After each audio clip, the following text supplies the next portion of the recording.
Good afternoon, this is meteorologist Joshua Kelly with DakotaWeatherConsultants.com storm coverage. Today we're going to talk about two storms. We're going to talk about Tropical Storm Karen in the Gulf of Mexico and also the strong winter storm that's moving through the northern plains.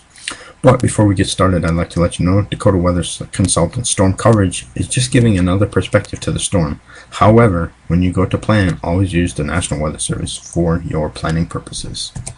So let's start with Tropical Storm Karen. Tropical Storm Karen is located to the south, just about due south of Louisiana at this time.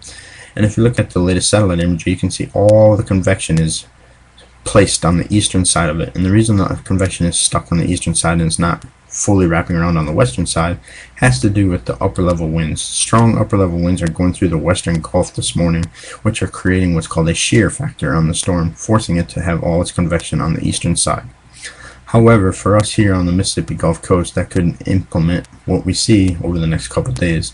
As the storm continues to move to the north, it will slowly make that northeast turn. But before it makes that northeast turn, we're going to be stuck in the southeasterly flow for a while, which is going to increase the storm surge along the coast. It's also going to bring more of that convection over top of us. And along with that, we are going to pass closer to the center of the storm, meaning that the winds will be stronger for our area along the Mississippi Gulf Coast. Two factors that we are still watching for that are inhibiting the development of Karen this afternoon are the cold front that's now, you can visually see on the satellite here, extending from central Texas to the north up into the Minnesota and the Great Lakes region, and then also the dry air that you can see sitting over top of the western Gulf of Mexico at this time. These two things will inhibit the development of Tropical Storm Karen. However, as Karen gets a little bit closer, it is going to run into warmer waters of the Gulf still, so the potential is still there for slight increase of intensification before making landfall. Alright, moving on to the image to the right here, we tweaked it a little bit to move the yellow impact areas a little bit further to the west to cover more of central Louisiana along the coast there. But the red impact area for the direct impacts and the highest impact still remains from the boot of Louisiana across to portions of the panhandle of Florida. So let's explore what changes we have for the red shaded area. Tropical Storm Karen and the red shaded areas for today. Inside the red shaded areas, we're still looking for southeast winds to be 40 to 50 with gusts to 65. Storm surge of 2 to 5 feet with isolated higher amounts, especially in the western part of the region. 4 to 6 inches with locally higher amounts will be possible.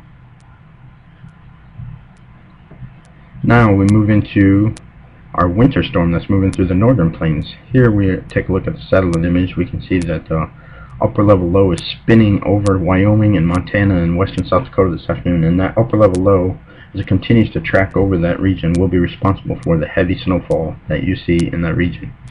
The cold front is well out ahead, going through Michigan and extend down to Texas. So, impacts on the right hand side here, the red shaded area will be your highest impacts. We also at this time do have blizzard warnings in the area, several emergency warnings indicating that roads are unpassable, and lots of heavy snowfall and reports of thunder snow around the Rapid City area. The yellow area will also feel impacts, but not as great as the red impacts. So let's take a look at the red shaded area and see what we have. Winds will be sustained northwesterly 40 to 50 with some higher gusts. Snowfall will range from 18 to 25 inches in the Black Hills, especially around Terry Peak and the Lead and Deadwood areas. Rapid City, a little bit further down in elevation, will see 9 to 13 inches. Face South Dakota, which is out on the plains of western South Dakota, will see 6 to 9 inches. As we get along the Missouri River, we'll see 1 to 3 inches and possibly some snow flurries entering into the James River Valley around the Aberdeen and Huron areas. So, as I mentioned before, this is Dakota Weather Consultants storm coverage, giving you another perspective to the storm. But remember, always plan with the National Weather Service. Have yourselves a wonderful afternoon.